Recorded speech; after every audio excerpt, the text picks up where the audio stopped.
থেকে আজকে অবধি কারেন্ট নেই, অবিলম্বে কারেন্ট দিতে হবে। বাড়ি ঘরে অসুস্থ লোক আছে, অবিলম্বে আমাদের কারেন্ট দিতে হবে। নহলে অসুবিধা হলে আমাদের জবাব দিতে হবে। আমাদের কারেন্ট দিতে হবে। আমাদের কারেন্ট দিতে হবে। অবিলম্বে বিদ্যুৎ মন্ত্রী জবাব চাই, বেশ কিছুদিন ধরে আমাদের শিবনগর শরৎপল্লী এলাকা পিএনদেব রোড কারেন্ট থাকে না।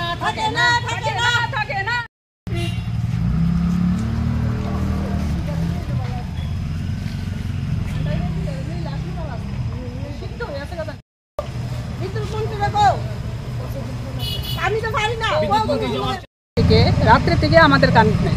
কালকে রাত্রে থেকে আমরা 11:15 থেকে রাত্র 2টার থেকে 2:30 অবধি আমরা কারেন্টের লেগে বসছি। বাড়িতে অসুস্থ রুগী 4টা অবধি 4টা এই বাড়িতে অসুস্থ রুগীর পরে আসে বাচ্চা, পড়াশোনা সামনে, পড়াশোনা পরীক্ষা সব এরকম, মানে আমরা সবসময় এই শিবনগর এলাকাটা দিয়ে সেটা সবসময় মানে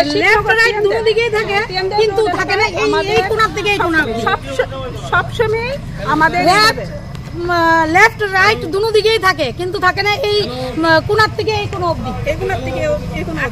এবং আজকে আপনারা ইলেকট্রিক অফিসে কল করছেন? হ্যাঁ, অনেকবার বলে যে কাজ চলছে, কাজ হবে।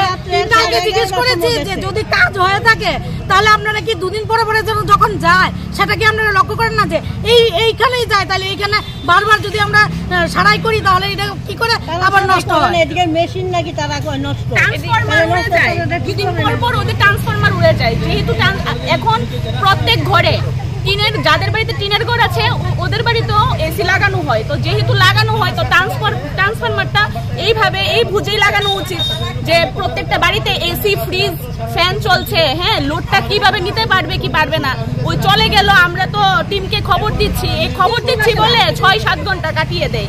কতদিন যাবতীয় সমস্যা? হ্যাঁ, সব সময়, বিশেষ করে গরমটা ঢুকলেই তো এরকম প্রবলেম শুরু হয়, কারণ তখন তো এসি, ফ্রিজ প্রত্যেকের ঘরেই চলে, তখন আমরা বুঝি তার জন্য তো এটা তো ঠিক করা দরকার। এটা এক্স্যাক্টলি কোন এরিয়াটা? এই জায়গাটা শিবনগর পিএনদেব রোড। আচ্ছা, তো এখন আপনারা কি মানে পথ অবরোধ করছেন? হ্যাঁ।